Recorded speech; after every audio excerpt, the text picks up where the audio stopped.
Over the last couple months, I've been lucky enough to interview some of our country's most established entrepreneurs and business owners about their origin stories.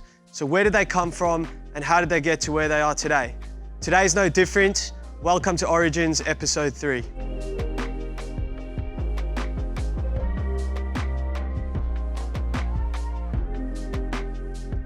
Today I'm sitting here with Michael Laps. Michael has been a Cub member for close to 3 years now.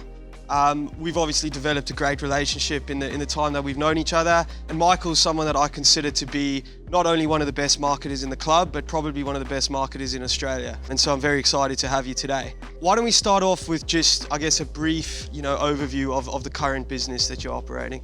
Yeah, cool. Thanks, Calvin. Thanks for having me. So currently I'm the co-founder and strategy director at Yoga Digital, which is a digital marketing agency based here in Sydney.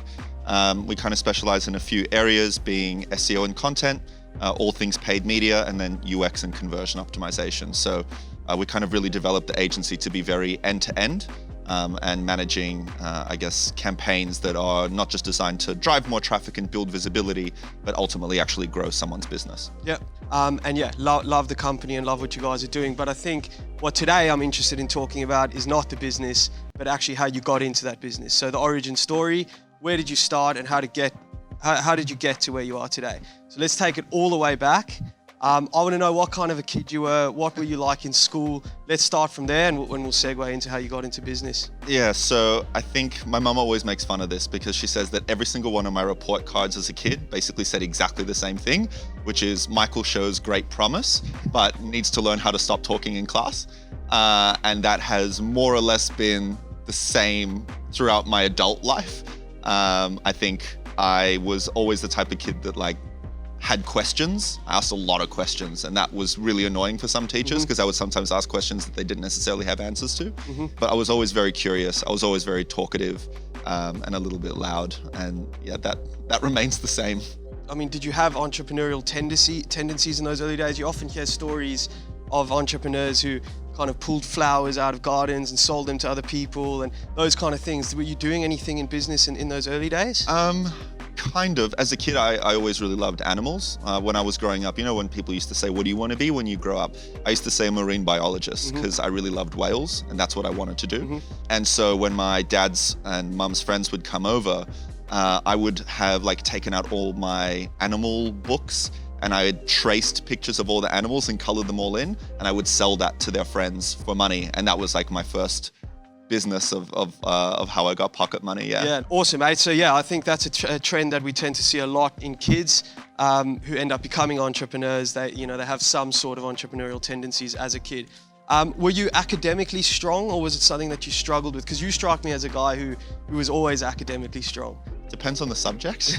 To my grandmother's extreme dismay, she was a math teacher. I was never that good at math. I think I'm okay at math, comparatively, generally speaking, but by her lofty Russian math teacher standards, I was horrific.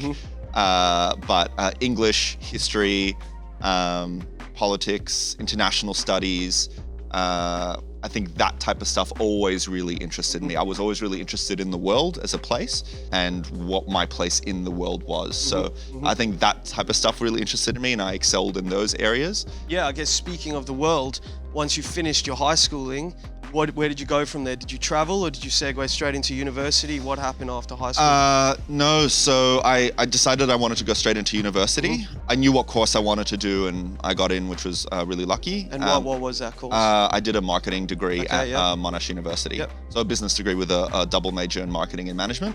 And then after that, I decided that I really wanted to go and travel. And so I did 6 months through Europe with a group of friends, and it was a really formative experience for me. I'd traveled quite a bit before then. I was quite lucky, having grown up in Europe, that I traveled quite a lot with my family there.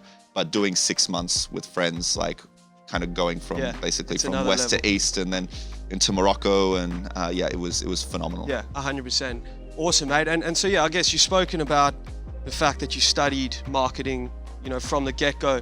Did you always know that you wanted to be a marketer? Was that something that always interested you? As a kid, I really wanted to do something with animals. That was always my thing. The problem with being a marine biologist is you really have to water and the open water. And as soon as I realized that I had a phobia of dark water and like just the open seas, probably not the best choice for me. When I realized I wanted to do marketing, actually my sister was in advertising. She's 12 years older than me. And I visited her in New York, where she was working for one of the world's biggest advertising agencies.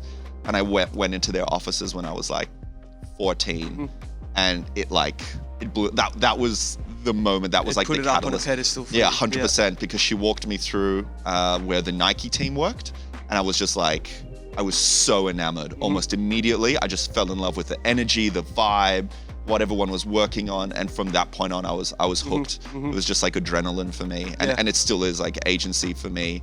I really love the energy and the excitement and.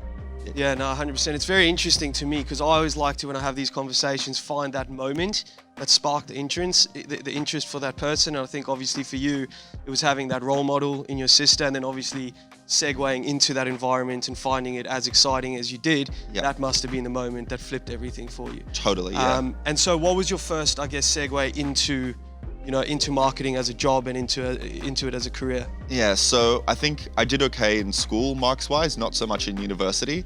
And so when I graduated from university, I wasn't in like a graduate program or anything like that. So I was really out there job hunting, and I reckon I applied for like 70 or 80 different roles before someone kind of called me in for an interview. And then one of them finally landed, and it was just it was like a below the line advertising agency. So it was more like collateral and branding, that type of stuff. And I reckon I lasted like 5 or 6 months there before we mutually parted ways. And then I ended up getting a job in Sydney at a digital marketing agency, and that's where that whole love of digital and that growth really came from. And so I suppose that was the time where you got to hone your skills and I guess learn the technical side of things. How long were you in that role for, and then how did you segue from there into running your own company? So I was there for just shy of 3 years, and it was a really exciting place to work. There was about 45 staff. It was a very entrepreneurial business. They really encouraged people to kind of think laterally, think big, come up with ideas. And so I found my 2 business partners who also worked at that agency at the time, and one of them was responsible for hiring me there. And we just decided that we were going to give it a crack, because the worst thing that happens is doesn't work out, and then you go and get a job somewhere else, and you're even more employable because you've actually you have all this extra life experience. So yeah, that's how we And how long ago was that now?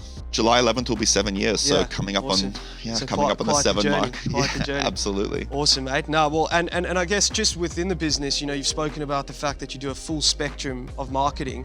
Was that something that you had from the get-go? Is it something that you've built over time? No, it was from the get-go. So between my business partners and I, we kind of all manage a different department.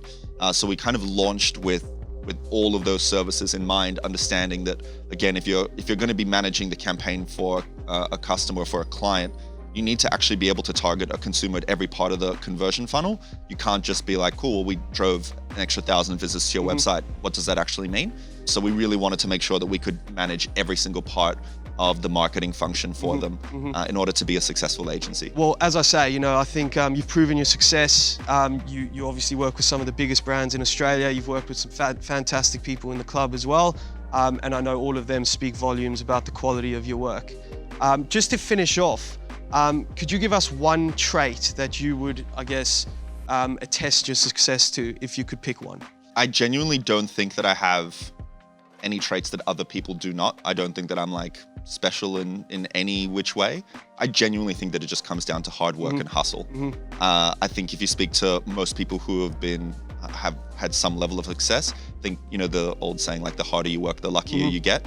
I think I'm just willing to put in hours that other people might not be willing to do, and just really push my own limits and my own boundaries. That requires sacrifice, but I think generally speaking, just like the hard work that goes into it, I'm willing to push myself in that regard. And I genuinely think that that's pretty much the only major difference for me, is rolling the dice, having maybe a little bit of a lower risk, of a higher risk tolerance rather, and then the hard work that comes off the back of that.